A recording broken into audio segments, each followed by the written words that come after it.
Oh boy, what another wonderful win. 5-1 on the season. Our Tampa Bay Buccaneers are a good team. I know we had a little bit of concerns after the Rams game, but looks like we're back on track, even though it is against a lower tier team. But I will get into all that. But before I do, I am Ramy B. Make sure you click the subscribe button down below. I post weekly Buccaneer reaction videos. And let's get into it. If you see me looking away, I got stats up behind the camera so I can kind of be accurate. But anyways, 28-22 win against the Philadelphia Eagles in a game that I had a little bit of worry. Philly was a team that, although they're not that good, they played teams very tough and were very close in a lot of games. And I figured that this was a good trap game for us, considering we were on the road, short week. I know Bruce said they didn't have Monday off. They went straight from the Dolphins game into practice, and flew into Philly yesterday. So I felt like this was a game where we may have a little bit more difficulty, but we were pretty much in control, and I feel like the game was not as close as a score kind of hints at. We had 399 total yards of offense. The Eagles only had 213 total yards, and a lot of it was in the fourth quarter when they were already down 2 scores. Brady was 34-42 for 297 yards, 2 touchdowns, and a pick. That pick came at the end of the first half when there was like a 2-minute drive, and I think, I don't want to jump into the thing that like all the analysts were saying of how he hurt his thumb or his thumb's impacting him, but it may have been something there, because after that, after halftime, we seemed to focus a lot more on the run, and Brady wasn't taking any more shots. He was throwing a lot of shorter passes, hence the 34 completions for 297 yards. He only had 8 incompletions total, so he had a pretty accurate night. It could have also been the defense only giving us the shorter passes in the run game. On the running side, Fournette had 22 carries for 81 yards and 2 touchdowns. And Fournette was giving me kind of Super Bowl vibes, like running, putting his shoulder down into opponents, being more physical. Something happened right before the Patriots game where he just turned it on. And since the Patriots game, he's been having over 100 scrimmage yards per game. But he's running physically. He's embracing contact. I feel like before he was trying to avoid contact, but now I've been seeing him like he sees the first down marker and he's just putting his shoulder down and running through people, just falling forward to get that extra 1 or 2 yards. Ronald Jones, 5 for 20, didn't really do much. I mean, he did 4 yards per carry, but he didn't have many opportunities. On the receiving end, Antonio Brown, 9 for 93 and 1 touchdown. Again, Antonio Brown showing that he's still one of the greatest receivers ever.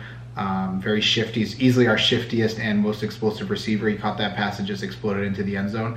OJ Howard, 6 for 49 and 1 touchdown. It was good to see OJ back in the game and into the mix. We haven't even been using him that much, even with Gronk out. I feel like we haven't used our tight ends that much. And the fact that they were really focusing on OJ, it may have been something about the Philly defense giving us OJ, or maybe we saw something where OJ would be a good mismatch since he was kind of the forgotten man. He did have a couple of screens and gained a lot of good yardage. In the fourth quarter, there was 1 screen he caught, or maybe it wasn't a screen. I don't remember the route exactly. And had he just not gotten tripped up by that defender, he would have taken it a good 20-30 yards. Leonard Fournette, 6 for 46, so being very effective in the passing game as well. Godwin, 5 for 43, Evans, 2 for 27, and Cameron Brate, 3 for 26. A very quiet day in terms of passing from a lot of our receivers, just because we didn't need to. We had the run game was really doing well, and we were able to move the ball efficiently on the run game. I will say, even though we won 28-22, I would have really loved to see us get that field goal at the end and just break 30 points. I don't know why the 30 is like a nice clean number, but we settled on with kneeling. And I get it, had we kicked the field goal or we missed the field goal or it was a messed up snap, they would have had a shot or whatever. But I still think that it would have been nice to have. We could have definitely scored there for sure. But yeah, in the first half our offense was moving no problem. In the second half, I guess Philly adjusted, or maybe Brady's hand was irritating him. But yeah, on the defensive side, we pretty much held Philly to nothing until the fourth quarter. Their 2 scoring drives before that last one was based off of, or it came from defensive pass interference calls. So the first one being on Jamel Dean, I think it was like a 40-yarder, and then the second one being on Mike Edwards. But other than that, they didn't really do much. Jalen Hurts was 12 of 26 for 115 yards, 1 touchdown, and 1 pick. I tweeted that Jamel Dean never gets his head around, and if he starts to turn his head around on pass plays and like read his receiver's eyes, he'll get more picks. And literally right after that, he got another pick.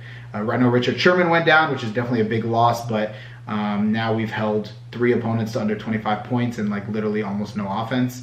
So I think it's good on that end that we're missing, we're missing now Sherman, Carlton Davis, Sean Murphy-Bunting, Antoine Winfield, Levante David, and we're still 5-1. We're still able to hold teams when we need to. Just the Rams, because obviously the Rams are a very high-powered offense. But if we're not facing offenses to that level, our defense can do enough to get us by until the playoffs when all of our players come back, which should be, I don't know, Carlton Davis, there's no timetable, but I think Sean Murphy-Bunting can come back in a couple of weeks, and Levante David will probably be back in I think a month or so. Antoine Winfield's on concussion protocol, so he'll probably be back for the Bears game. On our D-line, Shaq Barrett and JPP both had half sacks, and then Vita Vea had 1 sack. Very frustrating. Our D-line was dominating. They kept getting to Jalen Hurts, but that guy's fast.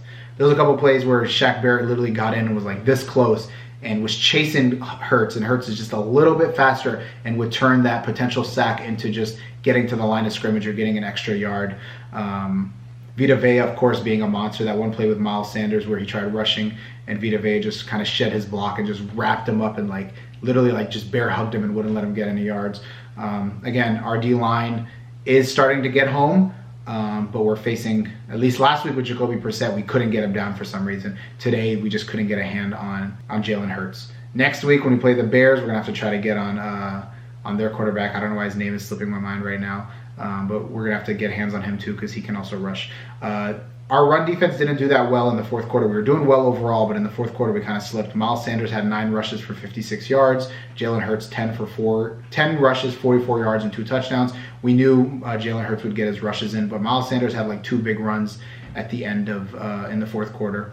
Receiving wise for them, they literally did nothing. Quiz Watkins 3 for 44, Devontae Smith 2 for 31, and Zach Ertz 4 for 29 and a touchdown. And then nobody else had more than 10 yards. So really, our pass defense, I wouldn't say stifled their pass offense, but they're not effective in passing the ball anyways. And Jalen Hurts is not that good of a thrower. He's underthrowing, overthrowing. He's just not good at leading receivers at all or leading them open. But overall, I think it's a good performance. I mean, obviously it wasn't our best, but on a short week on the road to Philly, it's a difficult game, especially a team that played Carolina really well and beat them. And I think they played the Chiefs pretty well as well and kept it pretty close.